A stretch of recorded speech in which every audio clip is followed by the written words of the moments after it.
अस्सलाम वालेकुम फ्रेंड्स, क्या हाल है। रानी मलिक के नौ की दुनिया में खुश आमदीद। जी फ्रेंड्स, आज मैं आपको सुल्तान सुलेमान की हिस्ट्री बताऊंगी, लेकिन इससे पहले मेरे चैनल को सब्सक्राइब कर दें। जी तो फ्रेंड्स, चलते हैं वीडियो की तरफ। जी जनाब, सुल्तान सुलेमान सल्तनत उस्मानिया के 10वें सुल्तान थे। इन्होंने 1520 से 1566 तक 46 साल तक हुकूमत की। बेशक ये सल्तनत उस्मानिया के अजीम सुल्तान थे। इन्होंने अपने अदल व इंसाफ और अपने लाजवाल इंतजामात से पूरी मुमलिकत इस्लामिया को खुशहाली और तरक्की दी।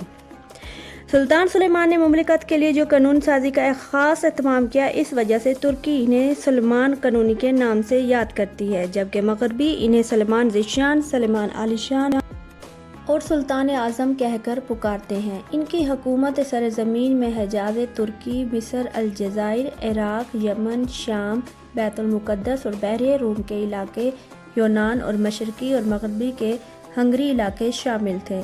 सुल्तान सुलेमान 6 नवंबर 1494 को तरब्ज़ून में पैदा हुए। इनके वालिद सुल्तान सलीम अव्वल सल्तनत उस्मानिया के 9वें सुल्तान थे और वालदा का नाम आयशा हिफ्ज़ा सुल्तान था। सुल्तान सुलेमान ने अपने वालिद से 16 साल तक जंगी तरबियत हासिल की। सुल्तान सलीम ने सुल्तान सुलेमान को दीनी और दुनियावी तालीम भी दिलवाई। सुल्तान सुलेमान ने सबसे पहले अपने दादा के दौर में कुफा के सूबे में हुक्मरानी के फ़राइज़ सर अंजाम दिए। सुल्तान सलीम ने जब ईरान पर हमला किया तो सुलेमान ही नाइब के हैसियत से वहाँ मौजूद थे। सुलेमान को साइंस, तरीक़, अदब और जंगी फ़नून सीखने के लिए तोप कोपी महल कोसतोनिया भेजा गया। जवानी में ही सुलेमान की दोस्ती पारगली इब्राहिम से हो गई थी, जो कि पहले गुलाम था और बाद में सुल्तान सुलेमान का सबसे ज़्यादा बाएतमाद मुशीर बन गया। सुल्तान सुलेमान 26 साल की उम्र में अपने वालिद की वफ़ात के बाद तख्त नशीन हुए। सुल्तान सुलेमान अपनी रहमदिली और अदल व इंसाफ की वजह से खासे मशहूर थे। अपनी हुकूमत के पहले ही साल में सुल्तान सुलेमान ने अपनी रियाया के लिए बहुत कुछ किया। सुल्तान सुलेमान ने अपने तमाम सूबेदारों के पास अहकाम भेजे कि रियाया के साथ किसी किस्म की ज़्यादती ना की जाए और अमीरों, गरीब, मुस्लिम, नॉन मुस्लिम सब के साथ इंसाफ और एक जैसा रवैया रखा जाए।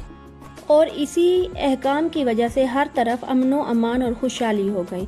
इस दौर में यूरोप के सल्तनतों ने बहुत तरक्की कर ली थी। ईसाई सल्तनतों में मुसलमानों से जंगी मुकाबले की ख्वाहिश शिद्दत से पैदा हो रही थी। अपनी हुकूमत को कायम रखने के लिए सुल्तान सुलेमान हर वक्त किसी न किसी जंग या मुहिम में मसरूफ़ रहते। दरमियान में जंगों के कुछ वक्फे भी आए, लेकिन सुल्तान सुलेमान के सीने में जहाद का जो जज्बा था, इसने इन्हें आखिरी वक्त तक मैदान अमल में मसरूफ़ रखा। सुल्तान सुलेमान ने ज़ाती 13 बड़ी जंगें लड़ी, जिनमें 3 एशिया में और 10 यूरोप में लड़ी। जी जनाब, 16वीं सदी में तुर्कों की कामयाबी का सबब इनकी फ़ौजी क़ुव्वत और कौमी अज़मत का एहसास था। सुल्तान का सबसे बड़ा हमला ईरान के ख़िलाफ़ था।